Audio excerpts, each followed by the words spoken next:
Greetings, everyone. Hopefully you can hear me okay. Um, I'd like to begin by saying a few thank yous. One to the Boston Review and the Philosopher for hosting this event. Thank you to Melvin Rogers for writing a book that I hope all of you will kind of read, teach, and debate for some time to come. This extraordinary work that we'll be conversing about today. And also, thanks for kind of reasoning kind of with us because it won't just be the conversation, but also your input. And so, Melvin, I wanted to, begin by way of introduction, insofar as thinking about different ways of discussing modern Black political thought, and then trying to situate what I take your book to be doing, if that's okay, if you'll indulge me. There are different ways of thinking about not only African American political thought, but what we may call, or many of us in the field called, Africana thought. And by Africana thought, we can understand that as a particularly modern mode of thinking, beginning October 12th, 1492, as Sylvia Wynter and Enrique Dussel and others have said. And in the wake of that, in the Atlantic slave trade and the kind of the formation of those who subsequently either identified as or have been identified themselves by as either African or of African descent. And when thinking about Africana thought in the modern period, there seem to be perhaps three key questions.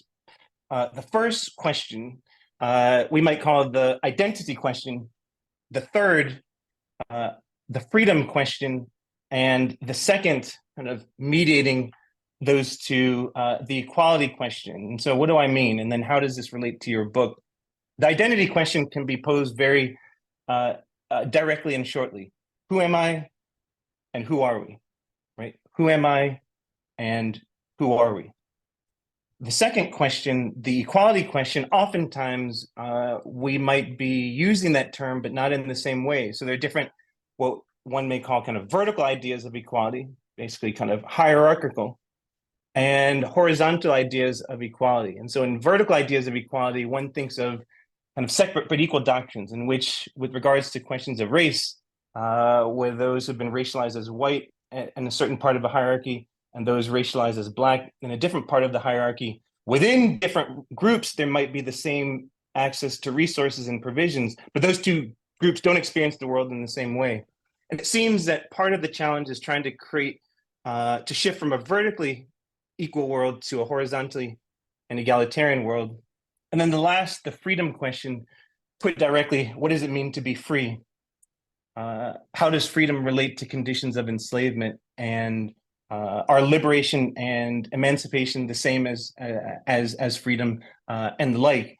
But what your book does that I admittedly have not, and many others have not, and you're really pushing us in this book, is to actually talk about another idea, which is democracy. Again, correct me if I'm wrong, but which is the kind of the question of democracy. And so this goes directly then to how I'm hoping we could begin the conversation, which is that you open the Darkened Light of Faith with the following question, and I quote, "What is it about democracy that justifies our faith, especially African Americans' faith in it?" End quote. And then, Melvin, you go on to state that your book is an attempt at answering this question. So I'm hoping to kind of get us started. If you don't mind, if you could explain to us why you sought to provide, though in book form, an in-depth answer to this question, instead of, for instance, framing a detailed work in African-American political thought through an alternative framework. So really, why democracy? Yes, there is questions of race and freedom in the subtitle, but the book is, from beginning and then through the end, trying to actually center the question of the meaning and practice of democracy and related ideals. So, how did you go about framing this particular project in that way? Well, thank you, Neil, for the question. Thanks to the Philosopher, to the Boston Review, and of course to all of you. We have a very nice turnout, so I appreciate you very much for joining the conversation and helping me to celebrate this book of sorts, right? So let me the question that sort of animates the book is this question about sort of what justifies faith and democracy, especially that of African Americans.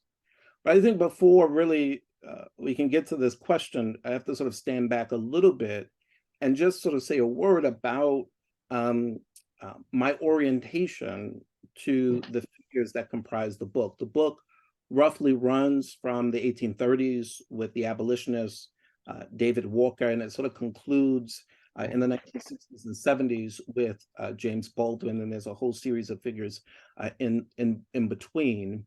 But I see, I sort of see these figures in the first instance as public philosophers. And I use the language of public philosophers here. I don't use it in the book, although I now regret not using it in the book, but I use it here because I think that there's a tendency in reading these figures and in reading African-American political thought and seeing these figures as activists, as organizers, as strategists engaged in all kinds of political machinations in order to secure their freedom and equality. And it seems to me that all of that is true, but it really obscures that these thinkers were attempting to offer rich arguments for why it is that their white counterparts and their Black counterparts ought to follow them in their way of thinking about democracy, their angle on democracy, and the principles that they thought ought to guide democratic practice. And this way of seeing them then means that they had very rich ideas about the kinds of human beings we must be so that we can be properly responsive to the grievances of our fellows. They had rich and complicated ideas about what freedom and equality amounted to. And they had those rich ideas amid, and I think this is very important, amid the sort of persistent attacks on them and that class of persons, African Americans, that class of persons to which they belonged. And as they looked around, it wasn't clear that there was evidentiary resources to support the actions that they were taking, to support the appeals that they were making to both their white and Black counterparts. And it was at that moment, as I was sort of reading the tradition from the 1830s to the 1960s, it was at that moment that it seemed to me that that one way to get a handle on what these thinkers are thinking about is to focus on this idea of faith. And the moment you do this, you'll see, I hope you'll see by the time you arrive at the end of the book, is that the issues that they're dealing with, racial inequality, racial discrimination, racial disadvantage, those are the case studies, as it were, right? But that the kinds of insights that they're trying to offer, although they are related to these case studies as it bears on the life chances of Black people, the thought is that these are resources that should inform what we take a healthy democracy to be. Yeah. So because I had another follow-up question, but I actually want to pivot because I want to go to where you just ended, which is that you not only talked about, though you didn't use the phrase in the book that that this is an engagement in part with public philosophy, but in terms of the point about faith and why faith, I noticed you don't use religion, right? You don't use spirit. You do talk about in the book, for those, again, who, once you get a chance to read the book, you do talk about soul, and not merely with a figure like W.B. Du Bois and the Souls of Black folk, but you do talk about soul, but why kind of why discuss, faith as a way for us to not only understand the idea of democracy, but particularly to talk about the tradition of African American political thought. And you do preface the work by stating that primarily you're focusing on African American thinkers within the United States, but as you note, since I have it here, also talking about the volume that you had recently published, also with Jack Turner, African American Political Thought, a collected history. The idea of American also takes into account the Americas, but specifically for this book, why faith, and why do you kind of use that as a way for us, or to push us to actually try and understand the stakes of not only democracy, but also the fracturing of the demos that in modern racial states has continually been a challenge to try and address. Yeah, I mean, it's partly because, African American political thought comes on the scene and in response to a sustained attack on the dignity of Black people and the denial of dignity to Black people. And so African American political thought emerges as a response to that. And at least here, focusing on the United States, as one looks around, and here I mean it from the perspective of David Walker, of Mariah Stewart, of Hosea Easton, the figures that populate the book, as one looks around from their perspective, it isn't clear that there are material resources, evidence to support that the United States can be something other than a slave-holding society hell-bent on dominating Black people. That's the sort of drama of it, right? Mm-hmm. And then the question becomes, well, if that's the landscape as they're describing it, how then do we make sense of their affirmative gestures, right, toward their white counterparts? How do we make sense of their affirmative engagement with the polity? And as I was sort of reaching for a term that could help sort of stabilize the narrative from the 1830s to the 1960s, faith presented itself as an option, where faith here means running ahead of the evidence that you need to justify the stance that you're taking. Running ahead of the evidence that you need to justify the stance, or in this case, the appeal that these folks are making. And what you come to discover, what I came to discover as I was reading these figures, is that they also wanted us to see that under these kinds of conditions of oppression, where the backs of human beings are against the wall, and it is not clear that the polity to which you belong is susceptible to transformation. What they want to contend is that what you often find yourself standing on is faith. Now maybe it's a sort of a faith story in human nature. Maybe it's a faith story in the kind of, what I argue in this book, the kind of aspirational core of democracy, but a faith claim all the same. That part of what I try to argue seems for them to be sort of wedded to democratic struggle, particularly under dramatic and intense oppressive conditions. Yeah, and so speaking of the them, I was hoping you could, in a moment, say more with regards to who are some of the, a snapshot of some of the figures who really animate the narrative that you're telling. But I want to invite you to do so with regards to what I take to be perhaps one of the kind of the biggest contributions of the book, which is your intervention into how we understand republicanism, small r, not Republican part, but republicanism, small, kind of small r. And so that republicanism, small r, is a central tradition in the history of philosophy and political theory. It's also taught overwhelmingly in a deraced manner, right?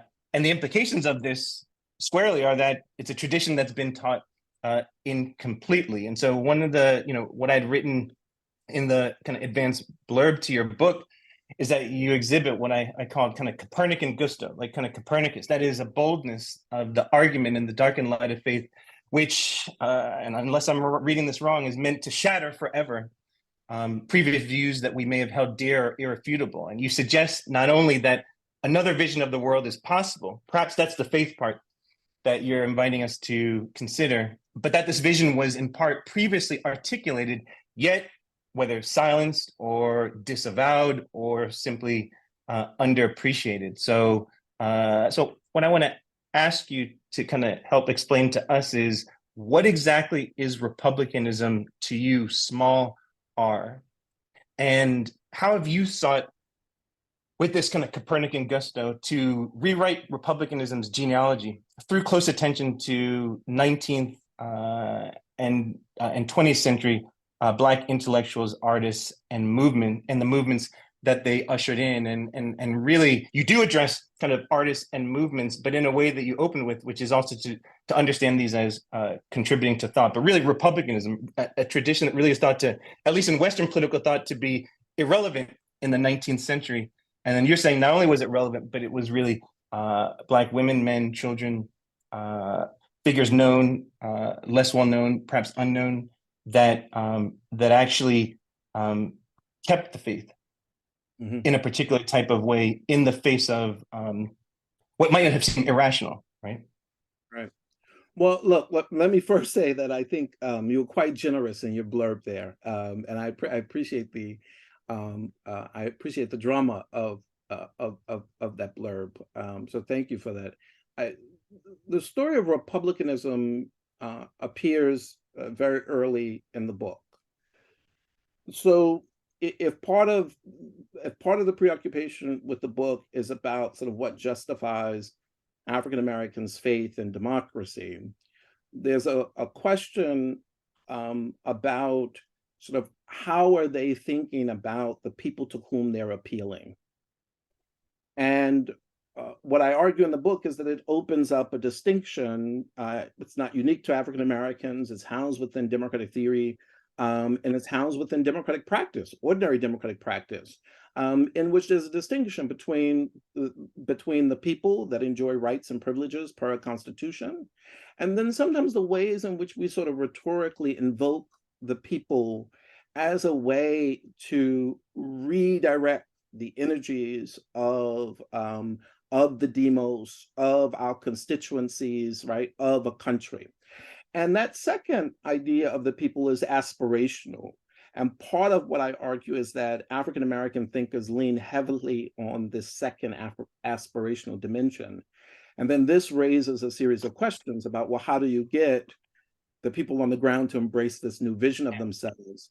And that sort of motivates my arguments in the book around rhetoric, around aesthetics, and around the emotions. Yeah.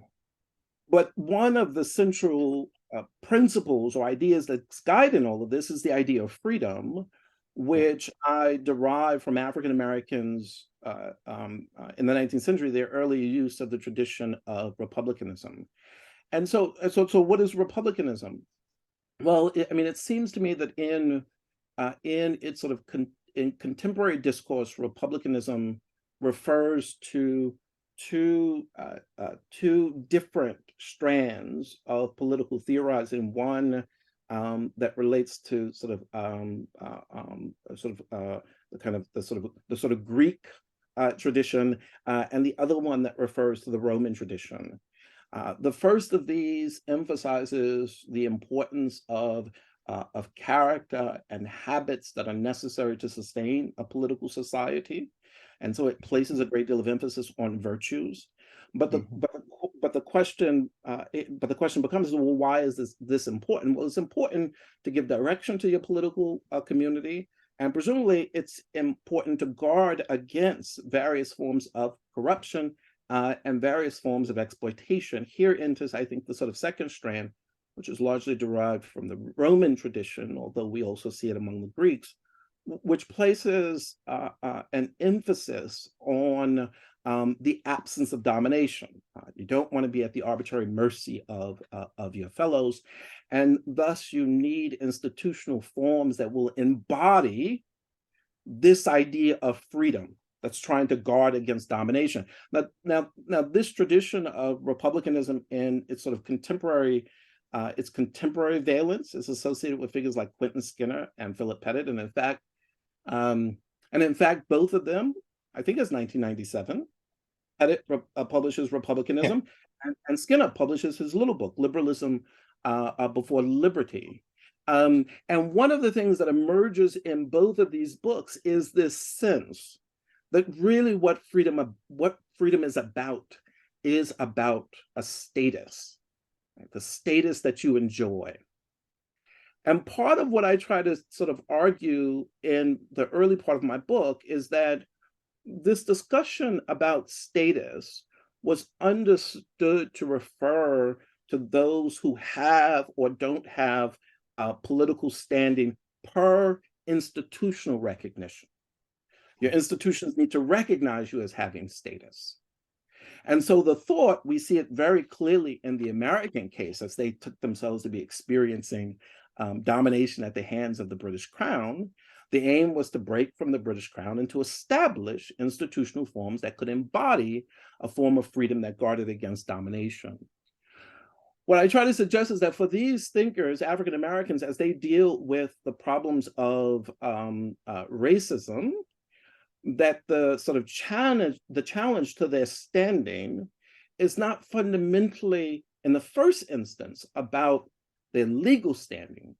In the first instance, it's about their very humanity. And so that part of what the Republican tradition missed, as I am describing it, is that the repair to this standing of Black people can't simply be captured by proper laws, that in fact it requires one to sort of challenge the ideas about Black inferiority that are in circulation. So that the issue of status for these African American thinkers stands behind the institutional forms and is related to the sort of cultural and sort of symbolic field in which Black people stand. And so that part of what they say is that, look, we need to focus on the culture of American life and the ways in which that culture habituates white Americans to disregard African Americans as, in the first instance, humans. And therefore, because it can deny them their status as humans, it then can deny their legal standing. And so African Americans spend a lot of time focusing on how white Americans both see themselves, their own humanity, and how they see African Americans and their humanity. And they try to sort of bring this domain of culture clearly in view as the first site of engagement. Yeah. So kind of sticking with this, I'm hoping that you could say more with regards to even maybe a couple of the figures who you examine with regards to what you just said. So thinking particularly with regards to the 19th century, either David Walker or Maria Stewart, and elsewhere we've discussed this idea that even kind of modern kind of Africana thought, there are figures who over the last several decades may have even been kind of written about, but often taught. You know, are some of these figures actually taught in our classes regularly? Often, unfortunately, not. And so it seems that Maria Stewart, David Walker were trying to address what you have just described, but also into the 20th century, not so much in merely the kind of the rhetorical form or the kind of written form, but also in terms of aesthetics, the kind of the realm of kind of singing. You have a chapter where you talk about not only Ida B. Wells, but particularly Billie Holiday. And especially if I recollect Holiday's rendition of the song Strange Fruit, particularly in the chapter in your book dealing with kind of lynching.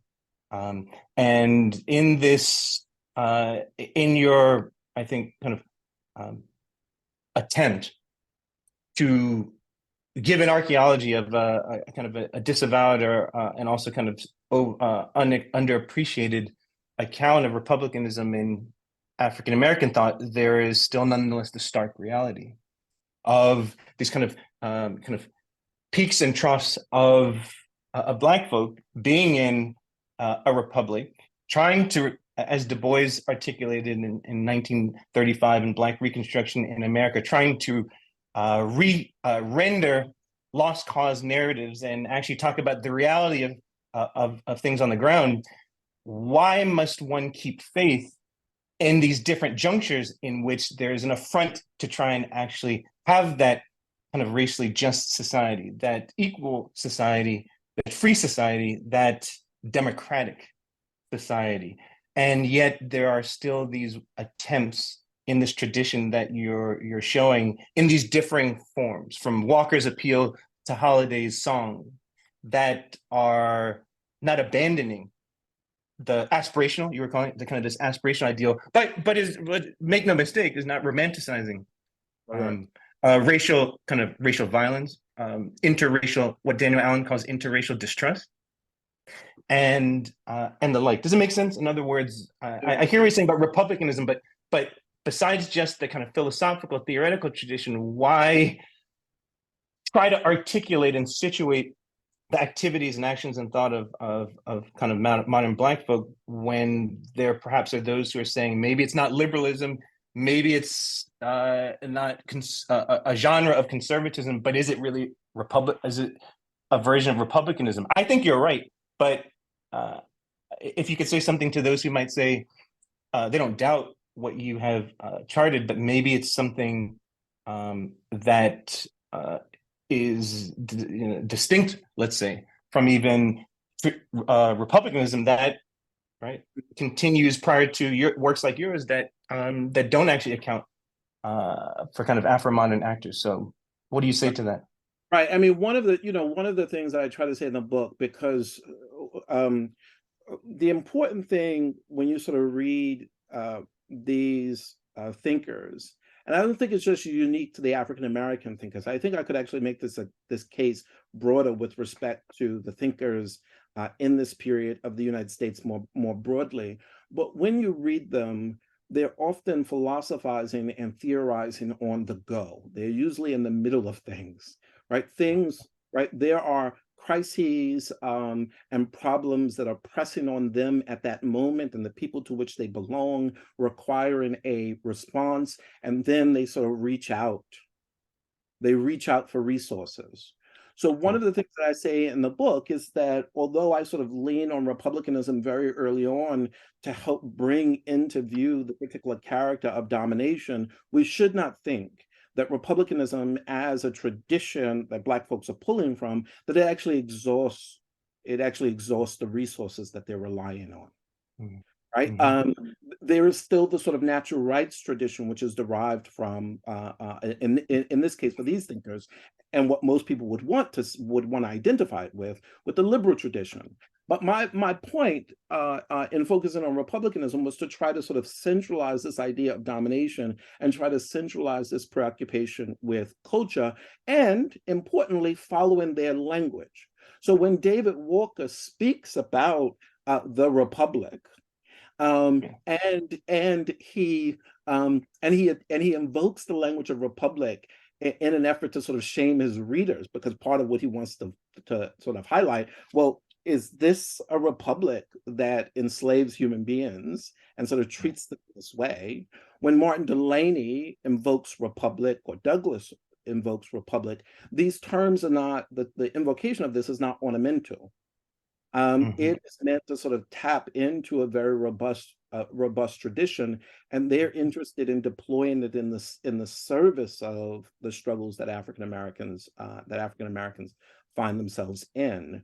But you are right, if part of the suggestion is that you're right, they're not sort of thinking in the first instance, oh, well, how do I sort of, how ought I to stand to this constellation of thinkers? Yeah, that's right. And how do I sort of work out in relation to what they're up to, this idea of freedom? Yeah. No.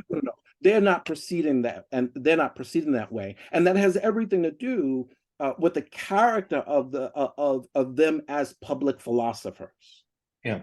So tradition's resources are simply instruments in trying to speak to the experiences of domination and subordination that Black people find themselves experiencing. And the reason why democracy as the overarching term becomes the term combine them all together is because democracy functions as that term that is at once preoccupied with freedom and more significantly believes that that freedom is secured by virtue of people who are seen as equal, having a hand in shaping the shared world to which one belongs. And this, above all else, is what these thinkers were trying to contribute to, and trying to get us to understand that in that contribution is also found not only possibilities, but more significantly our fragility.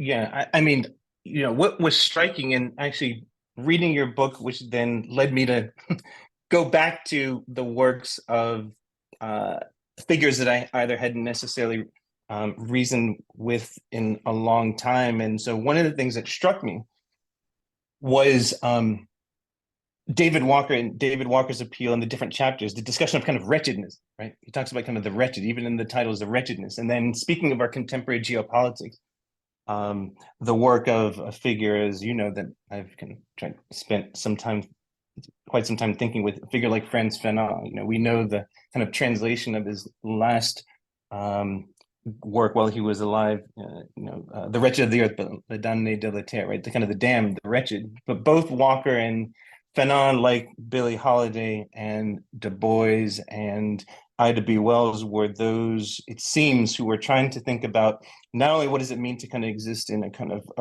a wretched state, but back to your faith idea, right? That at that moment, or what Dante calls like in the kind of inferno, kind of the circles of hell, right? That the kind of the moment in which one finds himself almost in the circles of hell, how does one kind of get out of this condition? Are you just kind of locked, or like a movie like Get Out? Are you just simply locked, right? Like the teacup, locked in a kind of state of non-being and frozen. That these different thinkers, these artists, these intellectuals who might not have been, as you're saying, thinking about, well, how can my actions be fit into some existing or intellectual tradition? We're nonetheless thinking about resistance. How does one become free when one is unfree? And then ultimately the nature of democratic, right? The nature of democratic life.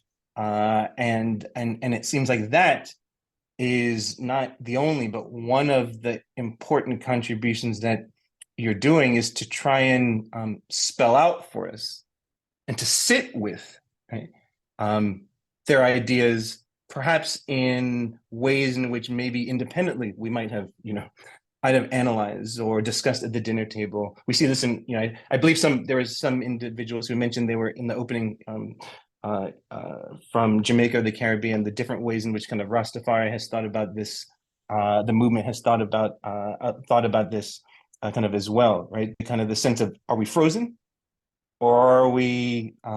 Is there a way to resist domination and arbitrary interference in our lives, but in a way that is attentive to, at the end of the book, for those, again, everyone to read it, at the end of the book, without giving too much away, Melvin, you engage with not merely Baldwin, but also the work of Gunnar Myrdal, right? The kind of the Swedish author of The American Dilemma, a kind of architect of a certain genre of liberal political kind of thinking and consultation with also some of the modern philanthropic organizations. And what are the ways in which even discussions of racial justice and resistance within a certain variety of kind of liberal political thinking nonetheless perhaps did not tell the whole story to what needs perhaps to be done to think about a world outside of kind of domination, but is attentive nonetheless, as Myrdal was, and as Baldwin, as you articulate, was as well, but in a perhaps a deeper sense, to questions of a term that you actually, I didn't even necessarily see it much in even your index, disregard, or what Toni Morrison talks about, not only the source of self-regard, what does it mean to be disregarded by virtue of one's racial standing in a Herrenvolk democracy, right? A democracy that is hierarchical, as opposed to one in which we should all find ourselves having the same access to resources, having the same options, not merely the equality of opportunity, but also outcomes. This is perhaps the inconvenient truth of the book, but it's also like we call it Baldwin's gift. Is that what the phrasing, right? James Baldwin's gift. If you could say Yeah. something about that. So I mean, so one of the how do I want to into this? Because you said a great many things there. So let me say a word first about an earlier point that you made about sort of the resources of this and sort of thinking about sort of geopolitical politics. I mean, my rule of thumb is really that one, really should try to stick to discussing what one knows, what one knows, right? And so the book is largely housed within the sort of national frame. And it's housed within a national frame at precisely the moment where the sort of drift in thinking about African American figures, figures more broadly in sort of Africana philosophy. It's housed within a national frame right at a time where in Black studies or political science, political theory, or certain brands of philosophy want to sort of think internationally about the connections among Black people in the United States and in other domains. And I deliberately do not make that move because I'm very concerned about the ways in which that move often flattens the very different experiences of Black people in different parts of the West. And attempts to sort of narrate responses that don't capture the sort of texture of the experiential condition in which Black people are housed. So I said to myself, well, look, I'm going to stay, if you would forgive me here, I'm just going to sort of stay local and think about a collection of African American thinkers in the ways in which they're sort of grappling with their exclusion and their domination. I think to your sort of last invocation of James Baldwin, I mean, one of the things that takes place in the book is that I've been defending across, I don't know how many pages, this story of aspirational politics that cuts across a great many figures. And one does not have to know a great deal about the United States to sort of see how aspirational politics might easily articulate with or fit with kinds of myths Americans are committed to, our exceptionalism, the sense that we're sort of fated to progress and develop in an auspicious direction. And regardless of how many times political scientists, political theorists, and historians try to sort of disabuse us of this, we nonetheless seem tied to this idea of our exceptional character, regardless of how many times it's presented to us as being false. And so by the time I got to the end of the book, the question was, well, Melvin, how do you guard against these thinkers being co-opted for this kind of progressive story that is part of the mythos? And it seemed to me that as I was sort of turning to the 1950s and 60s, a number of figures presented themselves as candidates. But James Baldwin stood out as the brightest light. And I'll just add a caveat here. All of these thinkers are in some sense meant to be representative figures. So the thought is that if one wanted to retrace the steps, there are other figures that should be able to sort of populate the categories from David Walker, Mariah Stewart, down to James Baldwin. But the thing that James Baldwin has seemed to me helped me to see or the thing that James Baldwin insisted on is disentangle progress talk in the United States from redemption. Where redemption for him is about relieving us, absolving us of the sins that are constituted by or that are expressive of the various practices of white supremacy and racial discrimination. And what Baldwin insisted is that no, those deeds have been done. The deeds are, in Osiah Royce's language, irrevocable. And it has seeded the political and ethical landscape we now inhabit. And it is our inheritance. And Baldwin's claim is, okay, what are you going to do in response to it? And what he wanted to insist on is that if you take seriously this claim about the sort of irrevocable deeds, if you're interested and follow him in trying to disentangle progress talk from redemption, you will begin to sort of think about the work of democracy insofar as it's responding to the persistence of sort of racial inequality and racial disadvantage. You'll begin to sort of think about that work in a different way. The test of whether or not the United States is really sort of up to the task and interested in responding to the persistence of this problem will now be defined by the skills with which we deploy in trying to address these issues, not whether or not we finally overcome them, but the skills with which we're constantly responding to them as these issues are always threatening to intrude on the present. And Baldwin wanted to say that that is the lesson of our democracy in the United States, given our specific racial history.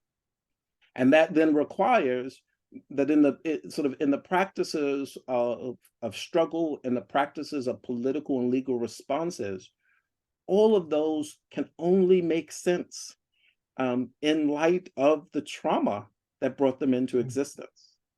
And that there's no way to give an affirmative response to dealing with racial inequality without, Baldwin insisted, simultaneously keeping in view the trauma and Baldwin uses the language, and the betrayal that was committed in the name of the nation. Yeah. Well, looking at the time, this is maybe a good time to invite kind of collective reasoning and participation from the audience. Maybe that's a good juncture.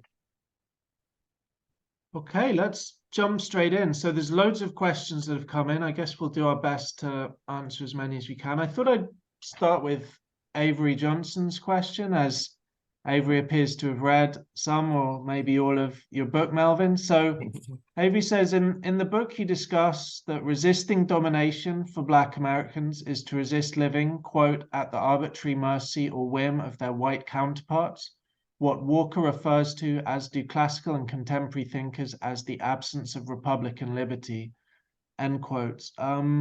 Avery then goes on to contrast Frederick Douglass's view with David Walker's view, saying Douglass believed that it is possible for Black Americans to get justice in the US, while Walker believed it to be nearly impossible. In view of the passage of time since Walker or Douglass, whose thoughts are vindicated in view of history? That's a very sort of important question, and one really would want me to sort of to offer some response. But I think in some ways that's really for others to actually, that's up to others to assess. If you sort of follow the logic of or the argument of the book, part of what both Walker and Douglass wants to insist is that the practices of domination that are on display in the 19th century do not fully exhaust what the tradition of American life is, because they see this themselves, even as they're resisting in various forms, as contributors to it. And so one of the things that they wanted to insist is that the sort of legitimating logic of democracy, what makes it worthy of respect and obedience, is this sense of openness that we're constantly calling into view by virtue of speaking of a people not yet, a people yet to be discovered. And what that does then, it creates this sort of dynamic space of resistance among these thinkers, and a resistance that they think is sort of internal to part of the sort of dynamism of a democratic life. If I'm pushed to make an inference, which I don't think history sort of justifies this, if I'm pushed to make an inference, would Walker,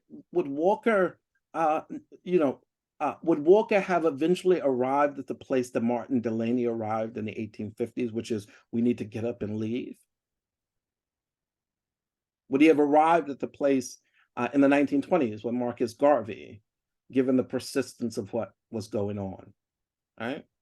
I'm not sure that he would have, because each of those moments, importantly, was marked by important resistance from African Americans and their allies, and crucial advances. Although we don't want to speak about those advances as sort of finally wiping out or absolving us of the sort of stain of slavery and white supremacy.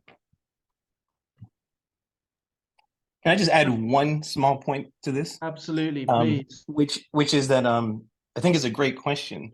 I would just note that what's really striking is that both David Walker and Frederick Douglass in the antebellum period, meaning the period before the U.S. Civil War, open much of their addresses with citizens, right? Fellow citizens, referring to other Black women, men, and children, Black people more broadly as citizens, even though they both understood that the state did not recognize these persons legally as such. So something in some ways kind of unites their particular frameworks, however distinct that they are, with a sense in which even just the invoking, we see it in the appeal, perhaps with Douglass most clearly in the meaning of 4th of July to the Negro, or sometimes put as what to the slave is the 4th of July, right? Fellow citizens, right? Citizens.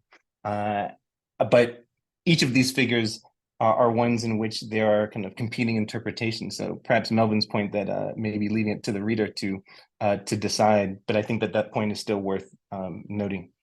But I would say that the reason why they were able, just to the audience, the reason why they were able to constantly invoke the language of citizen is because they did not believe that the status of citizenship was in the first instance determined by legal recognition.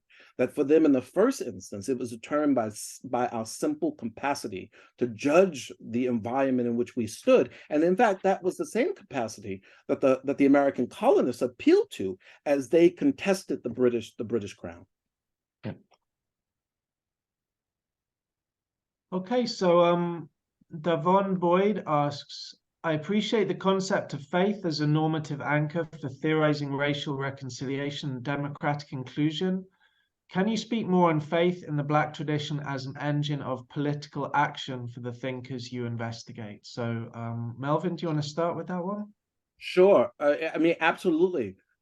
So we already see in Frederick Douglass' famous 4th of July address that this idea of faith is motivating his activism, and it's motivating his very different response to Martin Delany, who's arguing that Black people ought to get up and go.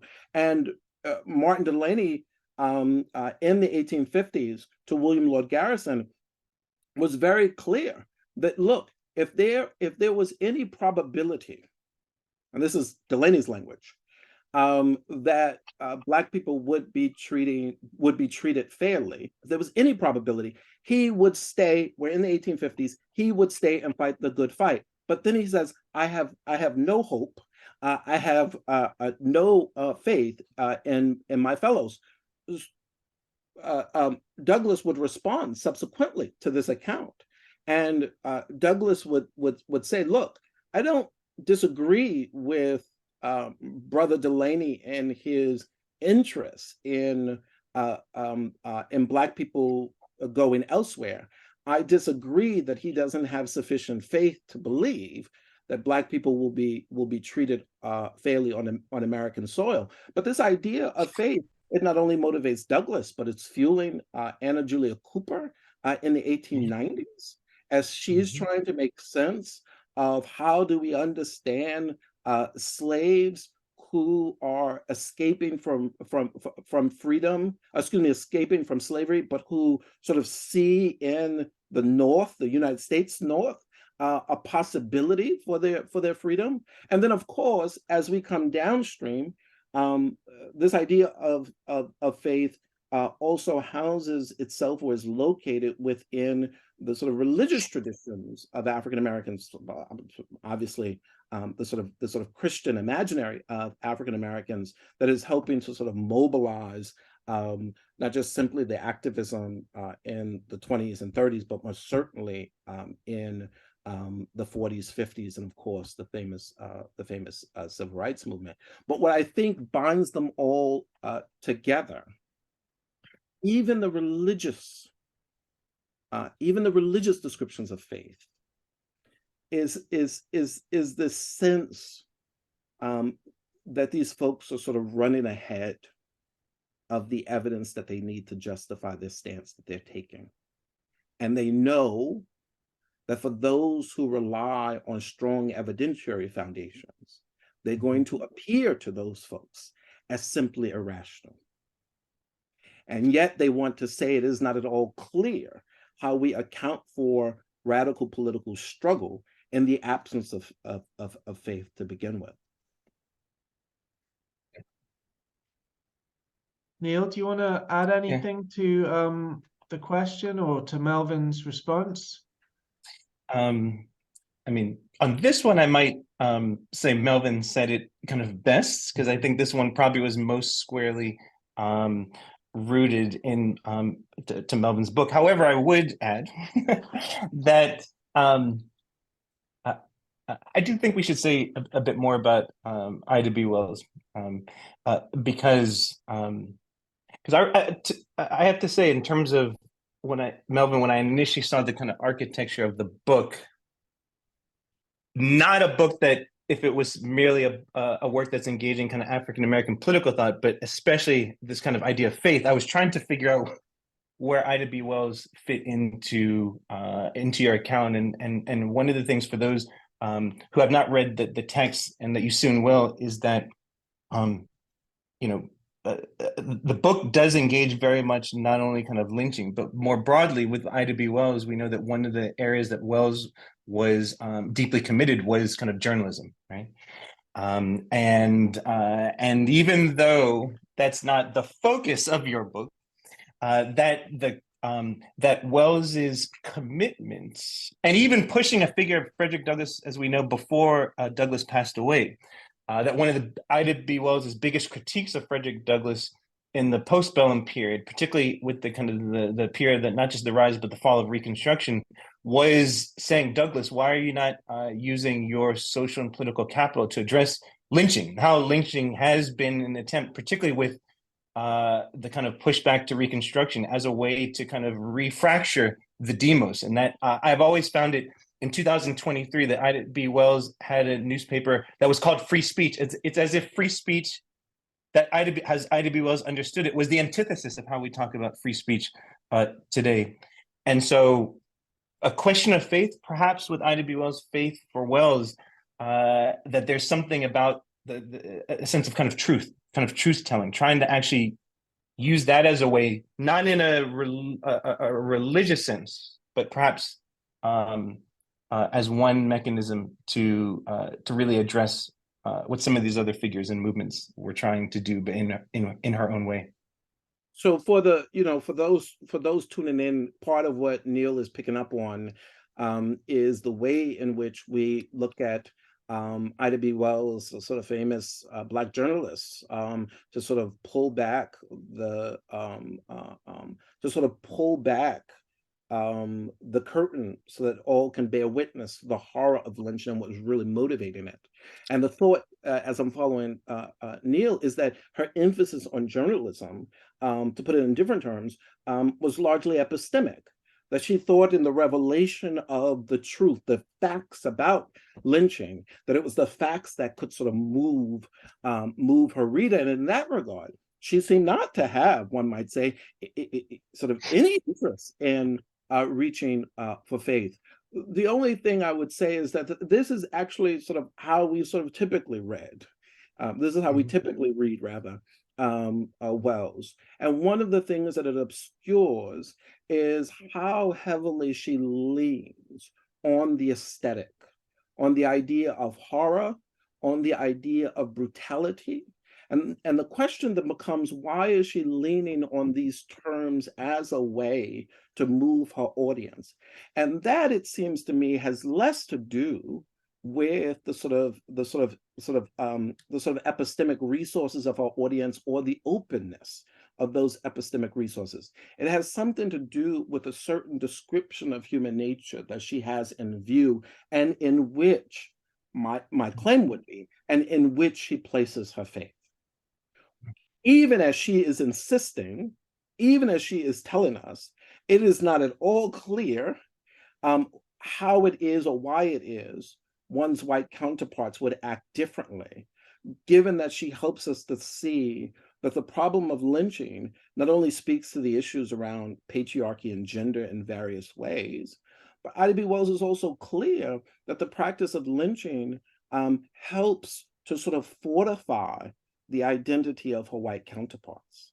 And you have to, when you read Ida B. Wells, you have to say at the end of that, well, if that's the case, why are you not speaking like Henry McNeill Turner of the 1890s, who basically says, look, I'm going to follow Delaney, and I'm going to follow, I'm going to follow Delaney, and I'm going to suggest that African Americans ought to pick up and go. But that's not the move she makes.